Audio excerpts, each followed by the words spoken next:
ఓం నమో వెంకటేశాయ.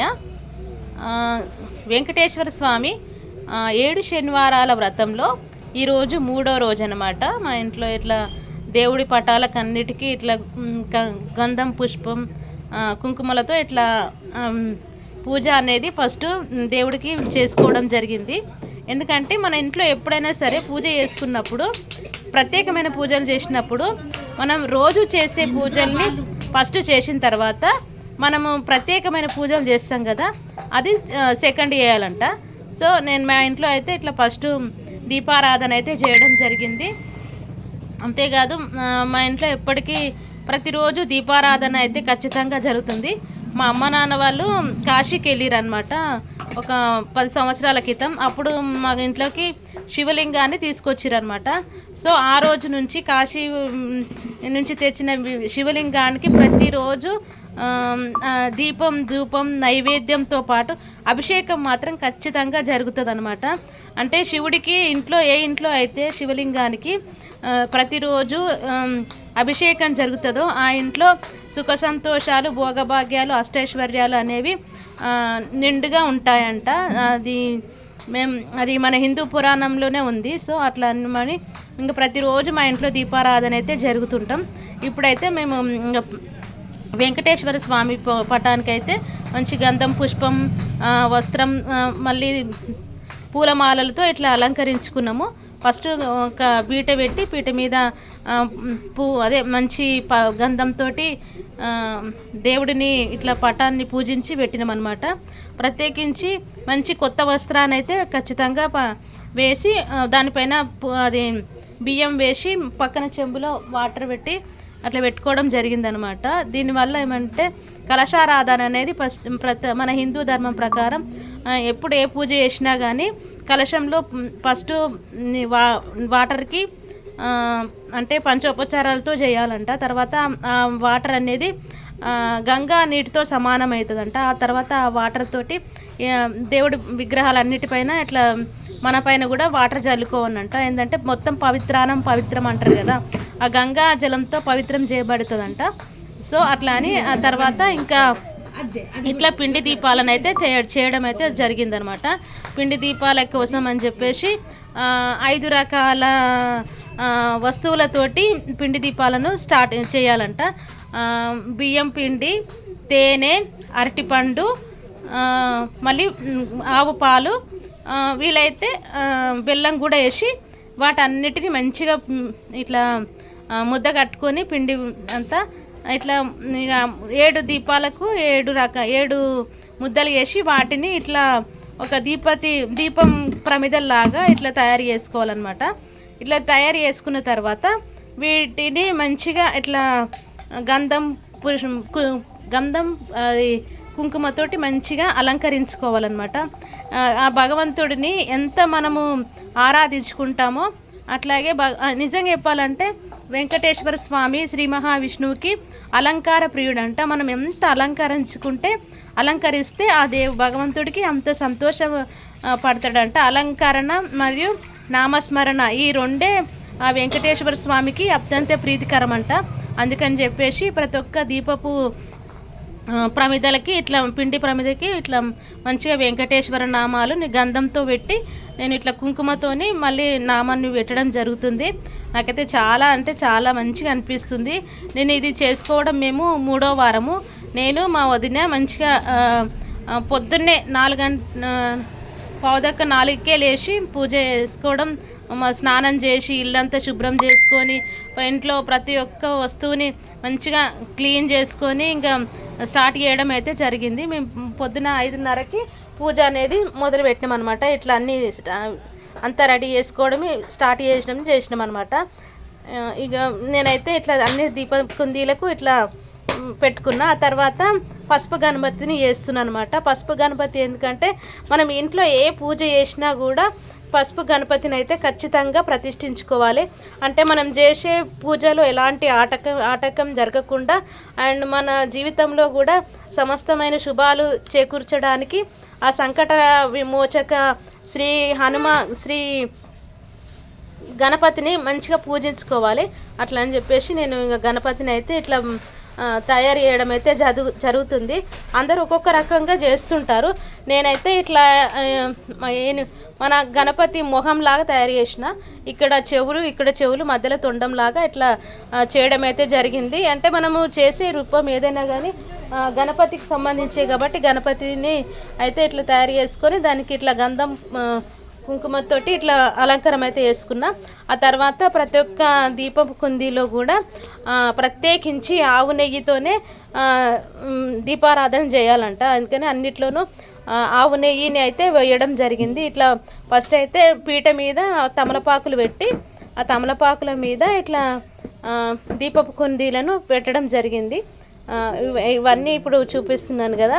ఇవైతే చూడడానికైతే చాలా అంటే చాలా మనసుకైతే చాలా ఆహ్లాదంగా అనిపించింది. ఏంటంటే భగవంతుడు ఎంత కరుణిస్తాడేమో కానీ భగవంతుడు చేసే ప్రతి ఒక్క పూజ కూడా ప్రతి ఒక్క పని కూడా చాలా పరమ పవిత్రమైందని అంటారు కదా, అట్లా అనమాట. అన్నిట్లా నేనైతే ఇట్లా సెట్ అయితే వేసుకున్నా. మా వదిన అయితే ఇంకా పొద్దున్న ఇక ప్రసాదాలు అన్నీ వంట చేస్తూ ఉంది.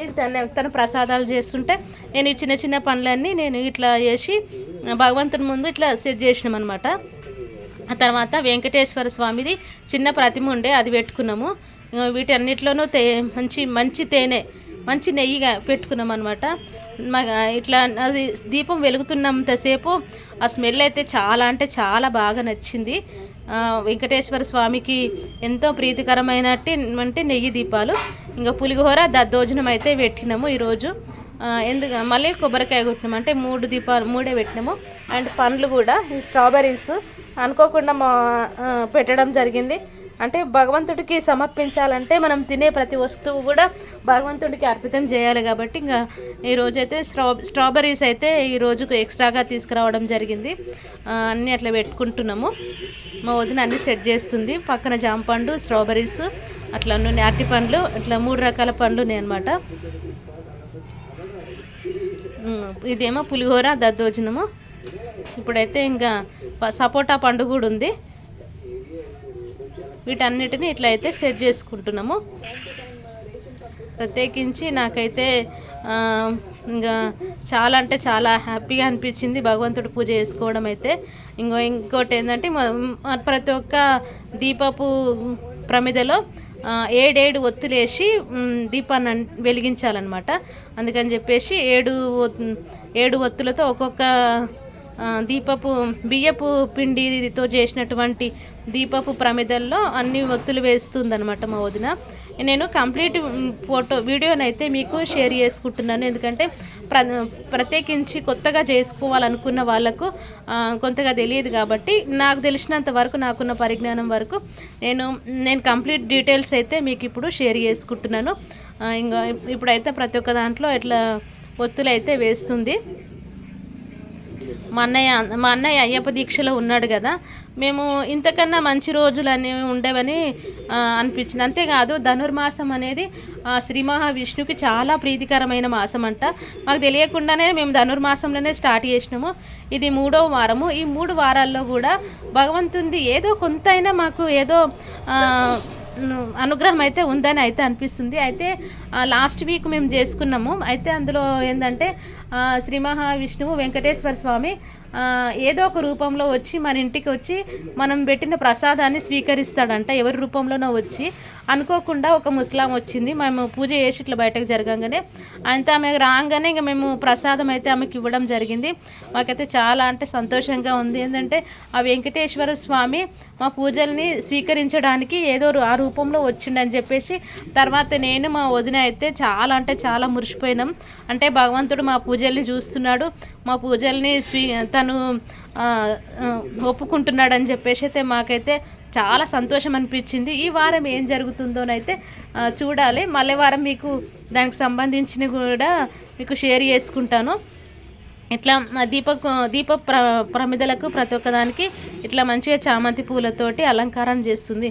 ఏంటంటే చెప్పాను కదా, వెంకటేశ్వర స్వామికి ఎంత అలంకారం చేసుకుంటే అంత అదంట. అంతేకాదు ఇప్పుడు ధనుర్మాసము మన 15th నుంచో 16th నుంచో స్టార్ట్ అవుతుంది ధనుర్మాసం. అదే గోదాదేవి తిరుప్పావై, ఆ గోదాదేవి శ్రీకృష్ణ పరమాత్ముని దాదాపు ఒక 30 పాశురాలతో అది అర్చన చేస్తూ భగవంతుడిని 30 రోజులను ఎలా భగవంతునికి శరణాగతి అయితే భగవంతుడు ఎలా మనకు దరిచేరుతాడు అని చెప్పేసి గోదాదేవి చెప్పినటువంటి 30 పాశురాలు అయితే ప్రతిరోజు నేను చదవాలనుకుంటున్నాను. మీకు దానికి సంబంధించిన వీడియోస్ కూడా తొందరలోనే షేర్ చేసుకుంటాను. గోదాదేవి నాకైతే చాలా ఇష్టము. ఒక 4 సంవత్సరాల ముందు నేను గోదాదేవి ఎవరు, ఏంటి, పాశురాలు ఏంటి అని చెప్పేసి నేనైతే తెలుసుకోవాలని చెప్పేసి చదవడం అయితే మొదలుపెట్టిన. నాకైతే అది చదువుతున్నంత అన్ని రోజులు కూడా ఆ శ్రీకృష్ణ పరమాత్మ నాతోనే ఉన్నట్టు, నా పక్కనే ఉన్నట్టు అసలు నాకైతే ఒక అద్భుతమైన అనుభూతి అయితే అనిపించింది. సో నేను కూడా మళ్ళీ ఇప్పుడు శ్రీకృష్ణ పరమాత్మది ఈ తిరుప్పావై పూజ అనేది నేను ఈ 30 రోజులు మళ్ళీ చేసుకుంటా. గోదాదేవి అనుగ్రహము, ఆ శ్రీ మహావిష్ణువు యొక్క అనుగ్రహము నా మీద ఉంటే కనుక తన పూజలు అన్నీ చేయించుకుంటారంట. అంతేకాదు ఇట్లాంటి పూజలు చేయాలంటే కూడా మనకు భగవంతుడి అనుగ్రహం అయితే ఖచ్చితంగా ఉండి తీరాలంట. తనకు ఎవరి మీద అయితే తన అనుగ్రహం ఉంటుందో తనంతట తానే తనకు సంబంధించిన పూజలు అనేవి తన ఇష్టమైన వాళ్ళతోనే చేయించుకుంటాడంట. సో నేనైతే ఆ విషయంలో చాలా అదృష్టవంతురాలని భావిస్తున్నా. ఎందుకంటే నాతో చాలా రకాల పూజలు చేయించుకుంటుండు. నేను ప్రతిరోజు ఏదో ఒక దేవుడిది పూజ అయితే ఖచ్చితంగా చేస్తూ ఉంటా. అంటే ఇదేదో నేను ఇట్లా గౌరవంతో చెప్తున్న విషయం కాదు. ఆ భగవంతునితో నాకున్న సంతోషాన్ని మీకు వ్యక్తం చేసుకుంటున్నా. ఇంకా మా దీపారాధన అయితే ఇట్లా చేసుకొని తర్వాత షోడశోపచారాల పూజలు అనేది ఖచ్చితంగా చేసుకోవాలి. ఇప్పుడైతే ఇంకా దీపాలన్నిటిని ఇట్లా ఒక్కొక్కటిగా వెలిగిస్తున్నది మా వదిన నేను. సో నాకైతే ఇట్లా దీపాలు వెలుగుతున్నంతసేపు ఇట్లా భగవంతుడు మా ఇంట్లోకి వచ్చి కూర్చొని పక్కనే ఉండి పూజలు అందుకున్నట్టుగా అనిపించింది. మనం కూడా అట్లనే భావన చేయాలంట. ఎప్పుడైనా సరే మన ఇంట్లో పూజ చేస్తున్నప్పుడు ఇంకో విషయం ఏంటంటే మనం పూజ చేసేటప్పుడు దేవుడికి సంబంధించిన మాటలు తప్ప వేరే అన్యమైన మాటలు అస్సలు మాట్లాడకూడదంట. ఇప్పుడైతే ఇంకా నేను శ్రీ సప్త శనివారాల కథలు అయితే ఇప్పుడు నేను చదవబోతున్నాను. మీరు పూర్తిగా ఆ కథలను వినండి. ఆ కథలు విన్నా కూడా ఆ వెంకటేశ్వరుని వ్రతం చేసిన దానికంటే కూడా ఎక్కువ ఫలితం దక్కుతుందంట. సో ఇప్పుడైతే మేము దీపారాధన అవి పూజ అనేది మేము ఇట్లా షోడశోపచారాల పూజ అయితే కంప్లీట్ అయితే చేసుకున్నాము. దీని ద్వారా ఏంటంటే మనకు ఇంత షోడశోపచారాల పూజలు ఎలా చేయాలి ఏందని అదంతా తెలియకున్నా కూడా మనం ఇట్లా పంచోపచారాలు చేసైనా సరే భగవంతుడిని మనము అనుగ్రహాన్ని పొందవచ్చంట. కాకపోతే ఇక్కడ ముఖ్యమైనది ఏంటంటే భక్తి మాత్రమే. భక్తి నియమ నిష్టమలు తప్ప అంతకుమించి ఏం లేదు. అందుకని చెప్పేసి మనకు ఎంత స్తోమత ఉంటే అంతలోనే మనం దేవుడికి అయితే నిత్యం పూజలు అనేది ఖచ్చితంగా చేసుకోవాలి. ఇట్లా అయితే ఇప్పుడు మేము చేసుకుంటున్నాము. ఇదంతా నేను షేర్ చేసుకోవడం ఏంటంటే నన్ను చూసి ఇంకొక నలుగురైనా సరే ఆ వెంకటేశ్వర స్వామి వారి పూజ అనేది చేసుకోవాలని చెప్పేసి నా నిర్ణయము. మీరందరూ కూడా చేసుకొని ఆ వెంకటేశ్వర స్వామి అనుగ్రహాన్ని పొందాలని చెప్పి మనస్ఫూర్తిగా కోరుకుంటున్నాను. ఓం నమో వెంకటేశాయ. ఇప్పుడు ఆ వెంకటేశ్వర స్వామి యొక్క 5 పంచకథలను కూడా వినండి. చాలా బాగున్నాయి. ఇప్పుడైతే ఇప్పుడు ఆ కథలను అయితే నేను కంటిన్యూగా పెట్టబోతున్నాను. చూడండి. ఇట్లా అన్నీ సమర్పించుకున్న తర్వాత షోడశోపచారాల తర్వాత అష్టోత్తర శతనామాలు చదివి తర్వాత కథలు స్టార్ట్ చేస్తాను. శ్రీ భగవాన్ వాచ. శ్రీ వెంకటేశ్వర వ్రతకల్పం మొదటి అధ్యాయం. కలియుగంలో ఒకానొక శుభముహూర్తమున సాక్షాత్ భూలోక వైకుంఠమే అయిన తిరుమల కొండపై విశ్వపతి అను భక్తునికి శ్రీనివాసుని రూపంలో వెలసి శ్రీ వెంకటేశ్వరుని భక్తులచే కొలవబడుతున్న శ్రీమన్నారాయణుల వారు శ్రీ వెంకటేశ్వర వ్రత కల్పంగా ప్రసిద్ధి నొందే ఈ వ్రతం గురించి గ్రంథం రచించవలసిందిగా అనుజ్ఞనిచ్చి ఈ విధంగా చెప్పసాగాడు. ఓయి ప్రియభక్త విశ్వపతి నామధేయ, నా ప్రియభక్తుడవైన నీకు ఇప్పుడు ఒక విశేష వ్రతకల్పం గురించి వివరిస్తాను.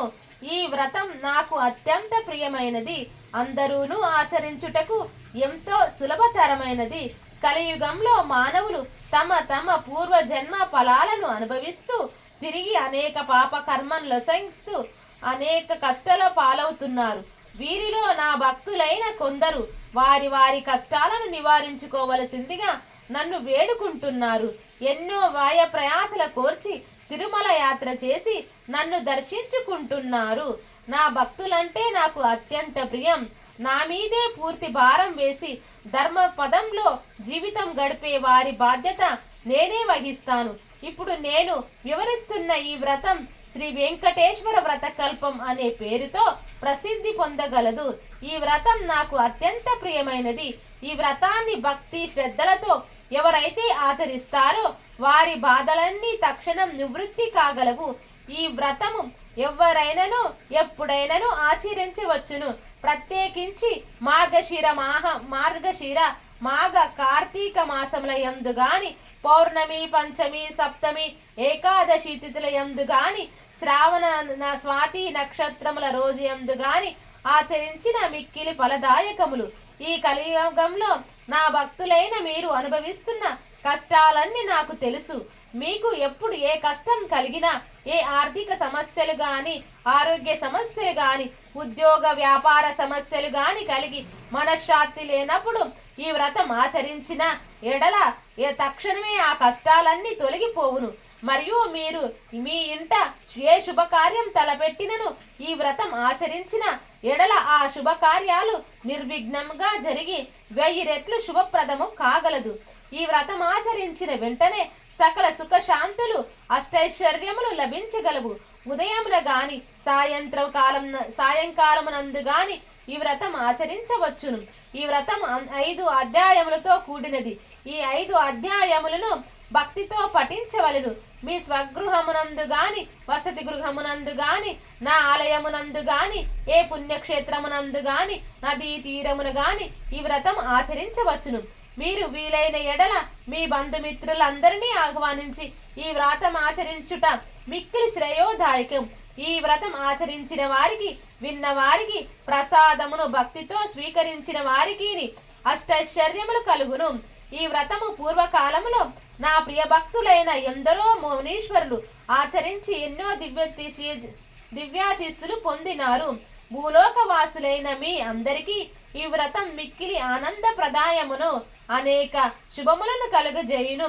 ప్రశాంత మనస్సుతో నన్నే తలుచుకుంటూ ఈ వ్రతం ఆచరించినచో వ్రత ఫలము మిక్కిలిగా ఉండగలదు. ఈ వ్రతం ఆచరించు విధానం మిక్కిలి సులభతరము. కలియుగంలో మీకు గల కష్టములన్నీ నాకు తెలియను. అందువలనే అత్యంత కఠోర నిష్ఠతో చేసే తపస్సులకు, యజ్ఞ యాగాతలకు నిచ్చు ఫలములు కేవలం ఈ వ్రతం ఆచరించుట వలనే మీరు పొందగలరు.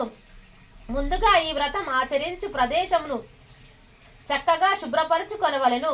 మండపమును ఏర్పాటు చేసుకొని నా ప్రియ సకులైన శ్రీదేవి భూదేవులతో కూడియన్న నా పటమును మండపం ముంచవలను. మండపం గోడకు అంచి ఉండవచ్చును.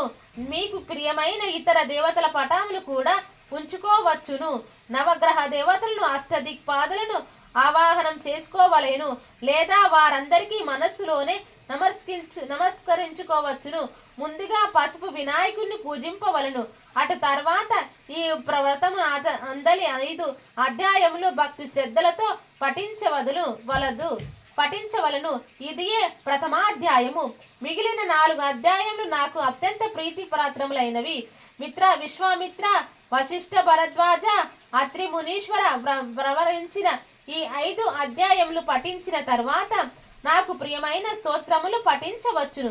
ప్రతి అధ్యాయమును చివర గోవిందా గోవిందా గోవిందా అని 3 సార్లు స్మరింపవలేను. ఈ కలియుగంలో సామాన్య మానవులైన మీ అందరి కష్టాలను నాకు తెలుసు. కావున మీ మరొక విశేషమును కూడా చెప్పుదున్నాను. ఈ వ్రతమును ఇంత వివరముగా చేసుకొనలేని శక్తి లేని వారు ఒక్కటే నా పటమును ఉంచుకొని విఘ్నేశ్వరుని, నవగ్రహ దేవతలను, అష్టదిక్పాలకులను మనస్సులోనూ నమస్కరించి ఈ 5 కథలను పఠించి నీకు వీలున్న ఏ ఫలమునైనను నాకు నివేదించిన ప్రసాదముగా స్వీకరించవచ్చును. ఈ విధంగా చేసిన మీ కార్యసిద్ధి కలుగును. మీ కష్టములన్నీ తొలగిపోవును. మీకు సకల శుభాలు కలుగును. ఎవరైతే ఈ వ్రతం అత్యంత భక్తి శ్రద్ధలతో ఆచరిస్తారో వారి గృహమునకు స్వయంగా నేనే ఏదో రూపంలో వచ్చి ప్రసాదాన్ని స్వయంగా స్వీకరిస్తాను. నా అనుగ్రహం మీ అందరి యందు ఎల్లప్పుడూ ఉంటుంది. ఈ శ్రీ స్వామివారి తిమ్మరాజు విశ్వపతి రామకృష్ణమూర్తి విశ్వపతి అని భక్తులకు ఈ విధంగా తనకు అత్యంత ప్రీతికరమైన తానెప్పుడూ నివసించే తిరుమల కొండపై ఈ వ్రత విధానమును అనుగ్రహించారు. కలియుగ వాసులైన మనమందరూను ఈ వ్రతం ఆచరించి శ్రీ వెంకటేశ్వర స్వామి అనుగ్రహమును పాత్రులు కావలను. ఈ వ్రతం ఆచరించినంతనే మన కష్టాలన్నీ తొలగిపోయి అనేక శుభ ఫలితములు పొందవచ్చును. గోవింద గోవింద గోవింద. వెంకటేశ్వర వ్రత కథ 1వ అధ్యాయం సంపూర్ణం.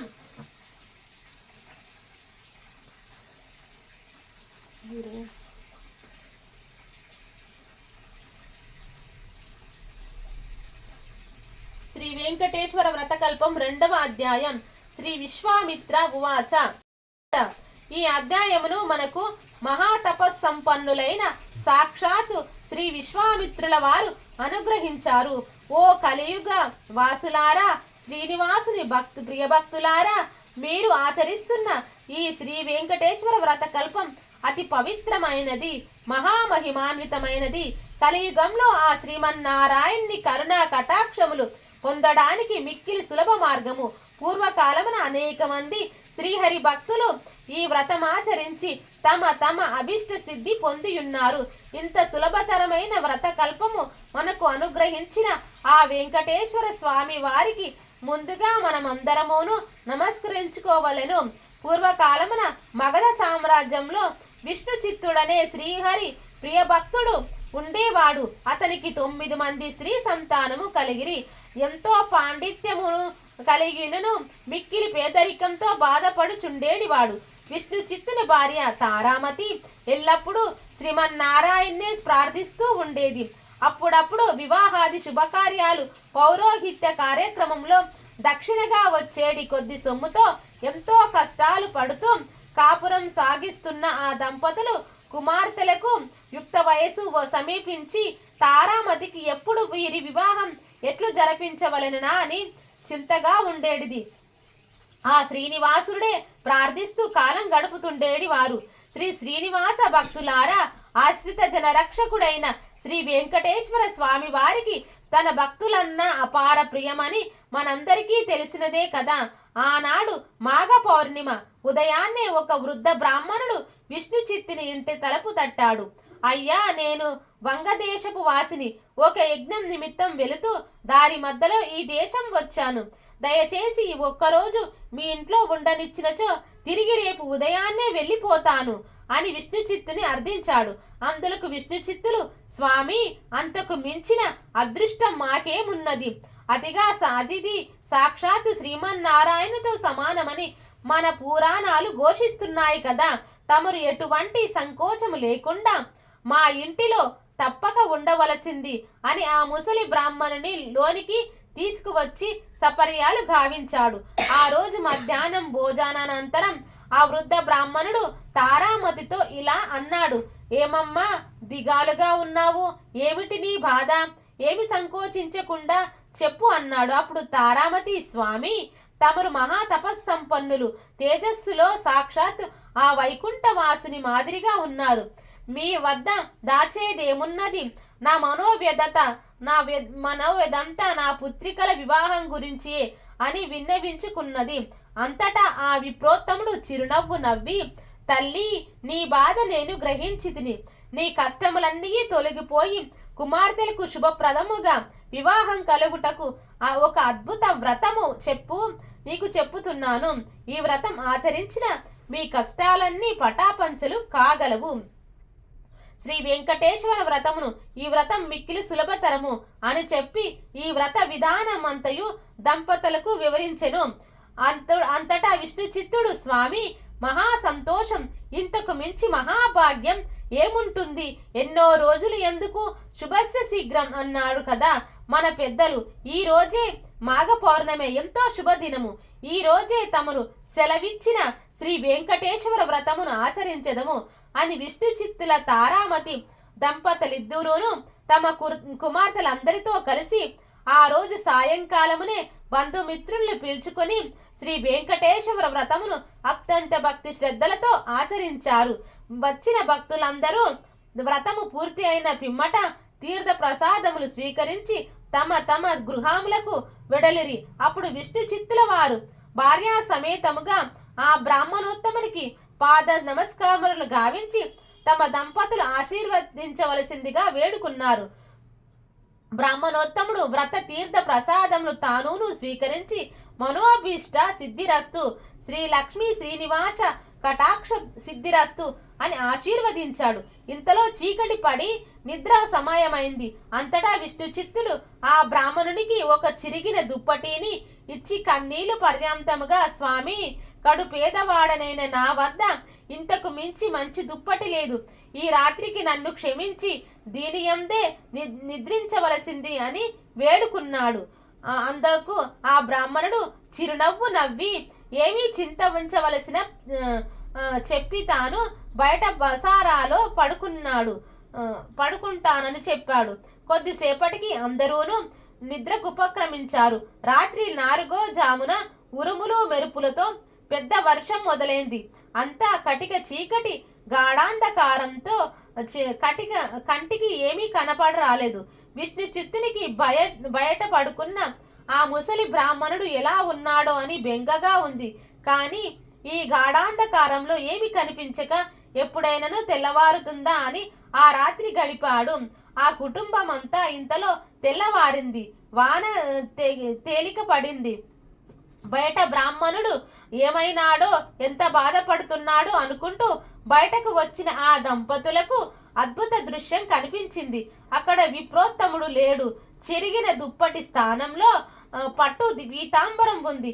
ఆ పీతాంబరంపై శ్రీ వెంకటేశ్వర స్వామి వారి విగ్రహం చిరునవ్వుతో కనిపించింది. జరిగినదంతా ఆ దంపతులకు అర్థమైంది. వారి ఆనందానికి అవధులు లేవు. వచ్చింది సాక్షాత్ ఆ శ్రీమన్నారాయణుడే. ఆహా, ఏమి మన భాగ్యము! కానీ ఆ స్వామి వారిని గ్రహించలేకపోతిమే. చివరికి చిరిగిన దుప్పటి ఇచ్చినామే అని తలుస్తూ శ్రీ స్వామివారి విగ్రహాన్ని కళ్ళకద్దుకుని ఇంట్లోకి వచ్చారు. ఇల్లంతా స్వర్ణమయంగా కనిపించింది. అంతటా ధనరాశులే. ఆహా, శ్రీ వెంకటేశ్వర స్వామి వారి వ్రత కల్ప మహత్యం మనం వలన గదా ఇదంతయు జరిగినది అని ఆ స్వామిని అనేక విధాల స్తుతించారు. చూశారా, సాక్షాత్ శ్రీ స్వామివారే ఆ భక్తుని ఇంటికి అతిథి రూపంలో వచ్చి వ్రత విధానం చెప్పడమే కాకుండా తీర్థ ప్రసాదములు కూడా తానే స్వయంగా స్వీకరించాడు. శ్రీ స్వామివారి అంతటి కరుణామయుడు. ఎవరైతే భక్తి శ్రద్ధలతో ఈ వ్రతం ఆచరిస్తారో వారంతటికీ తానే స్వయంగా ఏదో రూపంలో తప్పక వస్తాడు. మీరందరూ కూడా ఈ వ్రతాన్ని ఆచరించి స్వామి కరుణా కటాక్షాలు పొందండి. శ్రీ లక్ష్మీ శ్రీనివాస కటాక్ష సిద్ధిరస్తు అని విశ్వామిత్రుల వారు సెలవిచ్చారు. గోవింద గోవింద గోవింద. శ్రీ వెంకటేశ్వర వ్రతకల్పం 2వ అధ్యాయం సంపూర్ణం.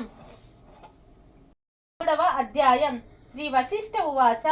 ఈ అధ్యాయాన్ని మహాతపోనిష్ట గరిష్ఠుడైన శ్రీ వశిష్ఠ మునీశ్వరుల వారు శ్రీమన్నారాయణుల వారి అనుగ్రహంతో మనకు వివరించారు. ఓ కలియుగ వాసులారా, శ్రీనివాసుని ప్రియభక్తులారా, వైకుంఠంలోని శ్రీమన్నారాయణుడే నేటి తిరుమల శ్రీ వెంకటేశ్వరుడు. కలియుగ వాసులైన మీ అందరి కష్టాలను తీర్చడానికి స్వామి మీకు అతి చేరువలలో ఆ తిరుమల కొండపై అవతరించారు.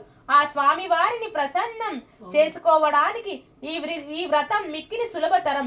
ఈ వ్రతం భక్తి శ్రద్ధలతో ఆచరించిన వారు సకల సౌభాగ్యాలను అనుభవిస్తారు. పూర్వకాలంలో అవంతి దేశంలో భాగ్యనగరం అనే పట్టణం ఉండేది. పేరుకు తగినట్లుగానే ఆ పట్టణంలో అనేక మంది భాగ్యవంతులు ఉండేవారు. అయితే వారు తమ తమ సంపదలను చూసుకొని గర్విస్తూ మిగిలిన సామాన్యులను అతి హీనంగా చూసేవారు. ఈ ఐశ్వర్యం అంతా తమ గొప్పనని తలస్తూ నిత్య పూజలు కాదు కదా, విశేష రోజుల్లో కూడా ఏ పూజలు చేసేవారు కాదు. ఆ సృష్టికర్త ఆ శ్రీమన్నారాయణ్ణి వీరందరికీ జ్ఞానోదయం కలిగించాలని తోచింది. ఒక రోజున ఆ ధనవంతులందరూను అనేక విందు విలాసాల్లో మునిగి తేలుతున్నారు. ఆ పట్టణ తూర్పు వీధిలో గల శ్రీ లక్ష్మీనారాయణ ఆలయంలో కనీసం దీపం వెలిగించే నాథుడు కూడా కరువయ్యాడు. ఆ రోజు తొలి ఏకాదశి, అత్యంత పర్వదినం. కానీ ఆ పట్టణంలో ఒక్కరు కూడా ఆ ఆలయానికి పూజాధికాలు నిర్వర్తించాలని ఆలోచించట్లేదు. సాయంత్రం ఉన్నట్టుండి దట్టమైన మబ్బులు కమ్ముకున్నాయి. బ్రహ్మాండమైన కుంభవృష్టి, వ్యాపారులందరూ ఇల్లు నీట మునిగిపోయాయి. అంతా గాఢాంధకారం. తెల్లవారేసరికి ఊరంతా నేలమట్టమైంది. వ్యాపారాలు, ఇల్లన్నీ కూలిపోయాయి. అన్ని ఐశ్వర్యాలు పోయి చివరికి కట్టుబట్టలతో మిగిలారు. ఎందుకీ ఉపద్రవం, ఎందుకీ జల ప్రళయం, ఎవరికి అంతుపట్టట్లేదు. అంతలో వారికొక విశేషం కనిపించింది. ఊరి చివరన ఉండే పూరిపాకకు చెక్కు చెదరకుండా ఉన్నాయి. వారికి అష్టైశ్వర్యం కలిగింది. ఇంత కుంభవృష్టిలోనూ ఆ పురిపాలక ఎలా ఉన్నది అని వారిలో వారు అనుకుంటుండగా ఇంతలో ఒక పెద్ద మెరుపు మెరిసింది. ఆకాశవాణి ఇలా పలికింది: ఓ మూర్ఖులారా, మీ సంపదలన్నీ మీ గొప్ప తపమని తలచుకొనుట వలననే ఇలా జరిగింది. ఆ పూరి గుడిసెలో నివసించే దేవయ్య నాకు ప్రియభక్తుడు. అతి సామాన్యుడైనను దేవయ్య ప్రతిరోజు మీ ఊరిలోని శ్రీ లక్ష్మీనారాయణ ఆలయంలో దీపం వెలిగిస్తున్నాడు. అంతేకాక ప్రతి ఏకాదశి నాడు తనకు వీలున్నంతలో శ్రీ వెంకటేశ్వర వ్రతకల్పాన్ని నిర్వర్తిస్తున్నాడు. ఈ వ్రత ఫలితంగానే తనతో పాటే ఆ గుడిసెలోని వారందరూను రక్షింపబడ్డారు.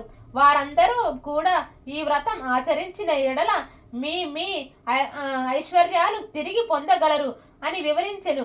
వెంటనే వారందరూను ఆ ఆలయానికి వెళ్ళి తక్షణమే అందరూ తలొక పనికి పూనుకొని శ్రీ వెంకటేశ్వర వ్రత కల్పాన్ని ఆచరించారు. ఆ వ్రత ఫలితంగా అందరూను గృహాలు పూర్వ రూపంలో కనిపించాయి. అది మొదలు ఆ వర్తకులందరూను శ్రీహరి భక్తులే ప్రతి ఏకాదశి నాడు శ్రీ వెంకటేశ్వర వ్రత కల్పాన్ని ఆచరిస్తూ బ్రతికినంత కాలం సుఖ సంతోషాలతో ఉండి చివరికి ముక్తి పొందారు అని శ్రీ వశిష్ఠుల వారు వివరించారు.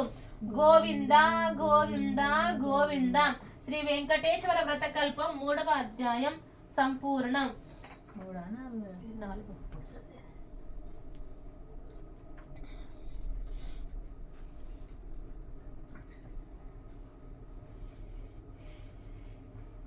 శ్రీ వెంకటేశ్వర వ్రతకల్పం 4వ అధ్యాయం. శ్రీ భరద్వాజ ఉవాచ.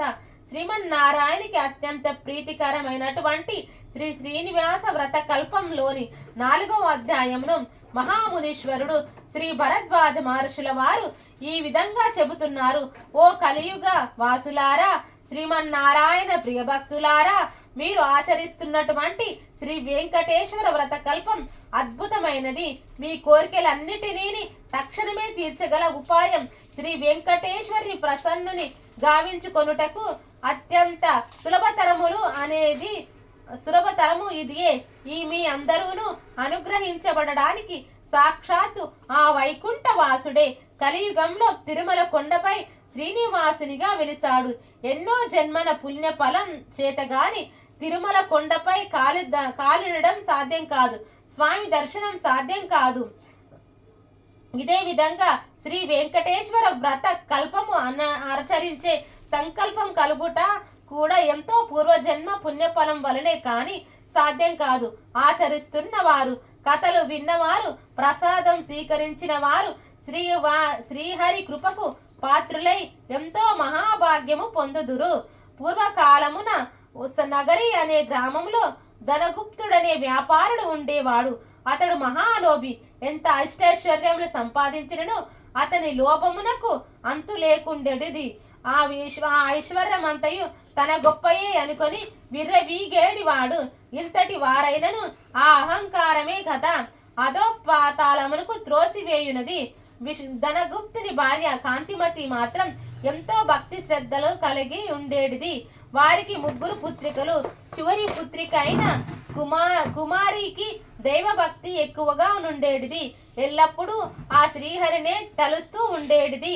తండ్రికి తెలియకుండా వీలున్నప్పుడల్లా శ్రీ వెంకటేశ్వర స్వామి వారి ఆలయానికి వెళ్ళి స్వామిని దర్శించుకుని వస్తుండేటిది.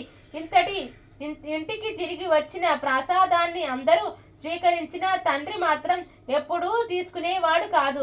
భర్త యొక్క ఈ ప్రవర్తనను కాంతిమతి మిక్కిలి చింతించేటిది. ఒకరోజు కుమారి తన స్నేహితుల ఇంట శ్రీ వెంకటేశ్వర వ్రతం జరుగుతుందని తెలుసుకొని తాను కూడా వ్రత కథలను వినుదామని వెళ్ళింది. వ్రతం పూర్తి అయ్యేసరికి మిట్ట మధ్యాహ్నం అయ్యింది. ప్రసాదం తాను స్వీకరించి కొంచెము పొట్లముగా కట్టుకొని ఇంటికి బయలుదేరినది. మార్గ మధ్యమున వచ్చేసరికి ఎండ తీవ్రత ఎక్కువైనది. ఎక్కడైనా కొంచెం దాహం తీర్చుకుందామని తలచుకొని ఆ పక్క వీధిలోనే తన తండ్రి అంగడి ఉందని గుర్తించింది. ఆ అంగడికి వెళ్ళి ఈ వ్రతం గురించి తండ్రికి చెప్పకుండా నీళ్లు అడిగి తాగింది. తండ్రి కోపగించుకుంటాడనే భయంతో కంగారుగా దాహం తీర్చుకుని వడివడిగా ఇంటి దారి పట్టింది. ఆ హడావిడిలో కుమారి ప్రసాదం పొట్లం దుకాణంలోనే మర్చిపోయి వదిలివేసింది. ఇంతలో ఆ బజారులో ఒక్కసారిగా అలజడి మొదలైంది. ప్రజలందరూ ఆహాకారాలు పెడుతూ పరగెడుతున్నారు. పెద్ద అగ్ని ప్రమాదం సంభవించి ఆ వీధిలోని అంగళ్ళు అగ్నిదేవుని ప్రతాపానికి ఆహుతి కాసాగాయి. అసలే మిట్ట మధ్యాహ్నం, దానికి తోడు తీవ్రమైన వడగాలి. ధనగుప్తుని శరీరం భయంతో కంపించింది. ఇంకొద్ది క్షణాల్లో తన కళ్ళ ఎదుటే తన అంగడి కూడా బూడిద కావాల్సిందే. ఆ ఆలోచనతో చేతులు వణికిపోతున్నాయి. అంగటి నుంచి బయటకు పరుగులు తీశారు. కానీ తాను ఉండిపోయాడు. పోబుద్ధి కావట్లేదు. ఉంటే తాను మసైపోతాడు. ఈ కారణంతో చేతిలో ఏదో పొట్లం తగిలింది. ఏ ఆలోచన లేకుండా తీసి నోట్లో వేసుకున్నాడు. తియ్యగా అనిపించింది. అంతేకాదు మనస్సు కొంచెం స్థిమిత పడ్డట్టుగా కూడా తోచింది. అప్పుడే ఒక అద్భుత సంఘటన జరిగింది. మండపాండి ధనగుప్తుడి ముందు దుకాణం వద్దే ఆగిపోయింది. ఒక నిప్పు రవ్వ కూడా తన దుకాణంపై పడలేదు.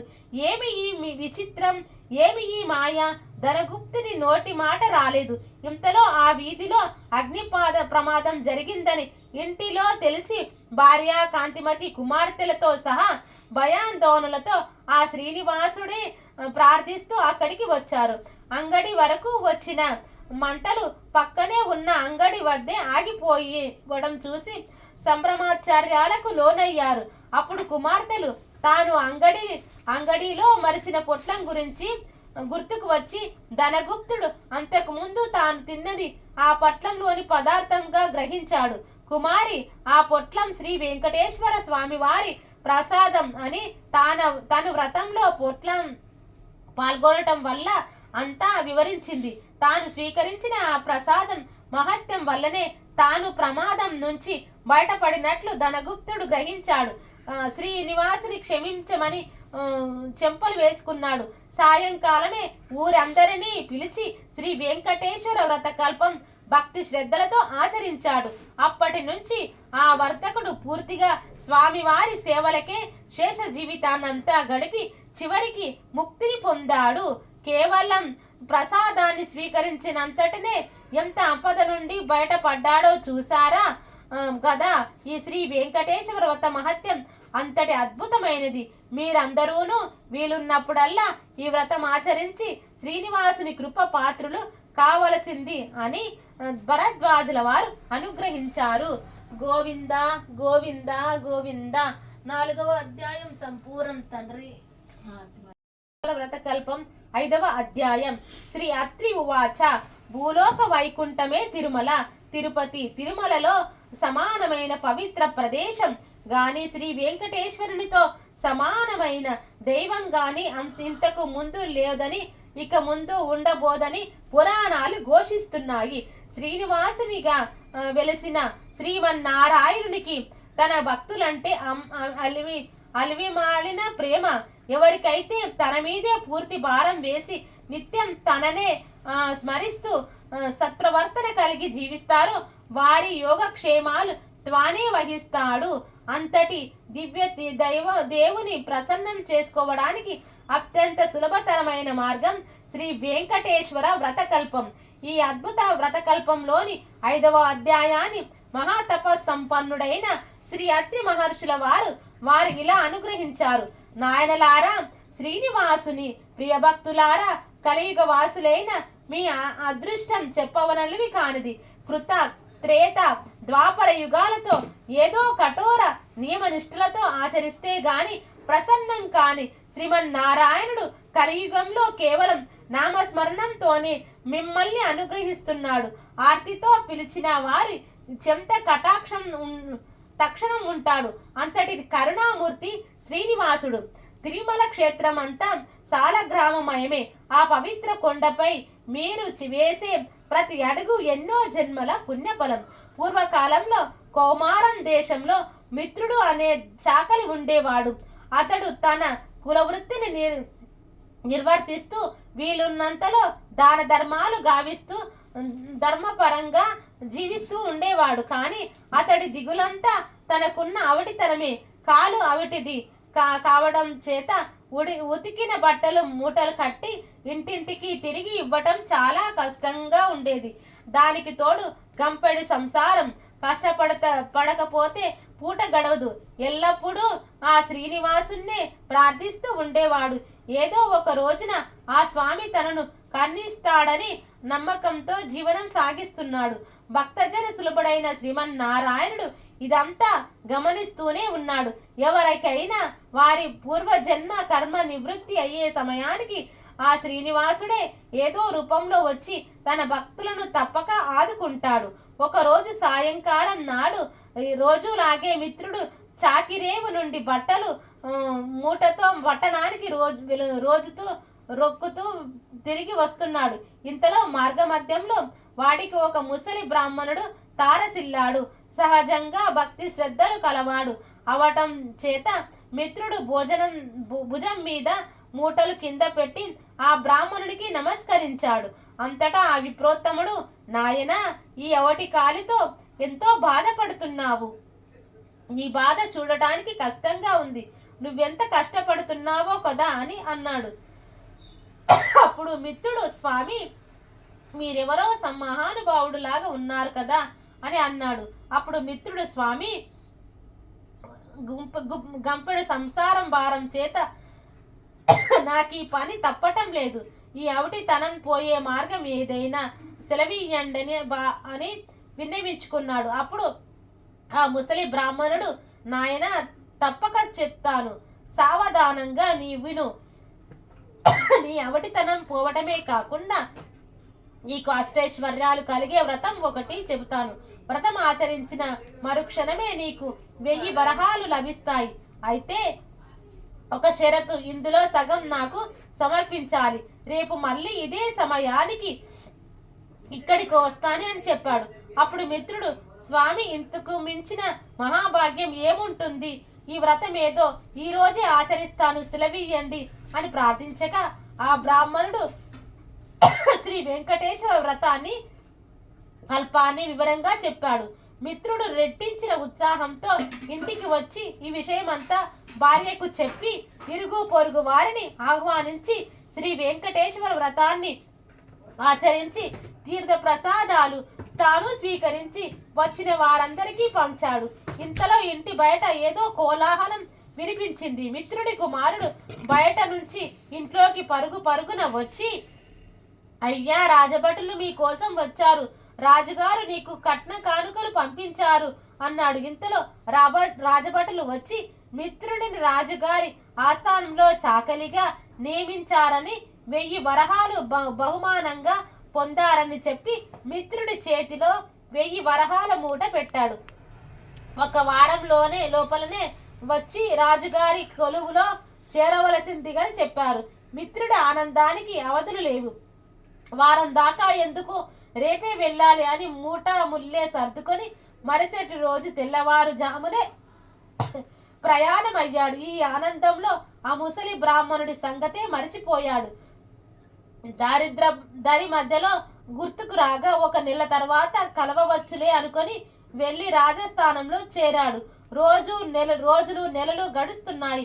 ఆ బ్రాహ్మణుడికి ఇచ్చిన మాట పూర్తిగా మరిచిపోయాడు. అంతే, బ్రాహ్మణ రూపంలో వచ్చిన ఆ స్వామి వారికి కోపం వచ్చింది.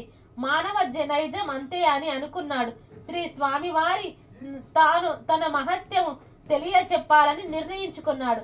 అంతే ఆ మర్నాడే రాజస్థానంలోని రాణిగారి నగలు మాయమయ్యాయి. అబండం మిత్రుడి మీద పడింది. మిత్రుడికి కఠిన కారాగారం శిక్ష పడింది. రాజభటులు మిత్రుడిని పలు విధాల శిక్షించారు. ఎందుకు ఇలా జరిగింది, ఎందుకు అబండం తన మీద పడింది అని తలుస్తున్న మిత్రునికి ఆ రాత్రి స్వామివారి కలలో కనపడి వృద్ధ బ్రాహ్మణి రూపంలో వచ్చినంది తానేనని, తనకిచ్చిన మాట నిలబెట్టుకోకపోవటం చేతనే ఇలా జరిగిందని చెప్పారు. అప్పుడు మిత్రుడు, స్వామి, నేను మిక్కిలి పాపాత్ముడిని, ఎంతటి అపరాధం చేశాను, దయచేసి నన్ను కరుణించండి. ఇక మీదట తప్పక ప్రతి నెల ఈ వ్రతం ఆచరిస్తాను. నా సంపాదనలో సగభాగం ప్రతి నెల జీవితాంతం తమకే సమర్పిస్తాను అని చెంపలు వేసుకుని స్వామివారిని పరిపరి విధాలా వేడుకున్నాడు. భక్త జన సులభుడైన స్వామివారు అందుకు సంతోషించి మిత్రుణ్ణి అనుగ్రహించాడు. శ్రీవారి అనుగ్రహం చేత రాణి నగలు వేరే ప్రదేశంలో మరుదినమే దొరికినవి. మిత్రుడు దొంగిలించలేదని రాజు గ్రహించటం జరిగింది. మిత్రుని కారాగారం నుంచి వదిలివేశారు. అప్పటి నుంచి మిత్రుడు స్వామివారికి ఇచ్చిన మాట ప్రకారం ప్రతి నెల శ్రీ వెంకటేశ్వర వ్రతం ఆచరిస్తూ తన సంపాదనలో సగభాగం స్వామివారికే సమర్పిస్తూ కాలకాలం సుఖంగా జీవించే చివరన ముక్తిని పొందాడు అని అత్రి మహర్షి వారు సెలవిచ్చారు. గోవింద గోవింద గోవింద. శ్రీ వెంకటేశ్వర వ్రతం 5వ వ్రత కథ సంపూర్ణం. సర్వం శ్రీ లక్ష్మీనారాయణార్పణమస్తు. ఓం శాంతి శాంతి శాంతి. భారతి చెదుగుంది స్వామినారాయణ.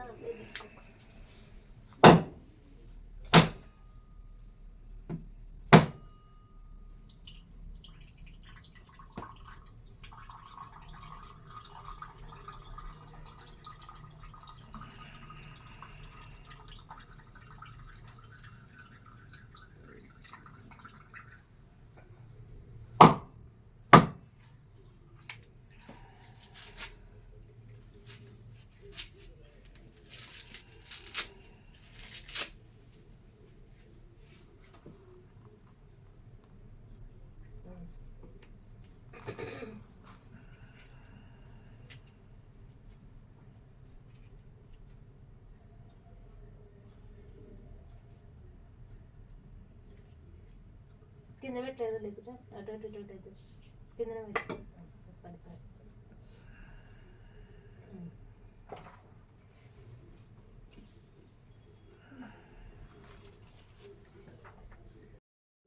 అట్లా అంటున్నా.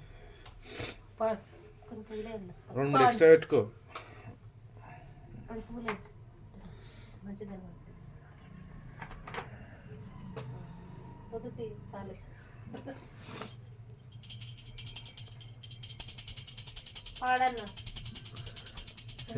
శంకరాయ శంకరాయ శంకరాయ మంగళం, శాంకరే మనోహరాయ శాశ్వతాయ మంగళం, గురువరాయ మంగళం, దత్తాత్రేయ మంగళం, రాజరామ మంగళం, రామకృష్ణ మంగళం, అయ్యప్ప మంగళం, మణికంఠ మంగళం, శబరీష మంగళం, శాస్త్రాయ మంగళం, మంగళం మంగళం నిత్యజయ మంగళం, మంగళం మంగళం నిత్యశుభ మంగళం.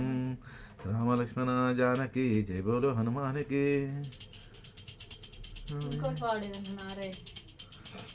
నాకు రాస్తాను ఇక.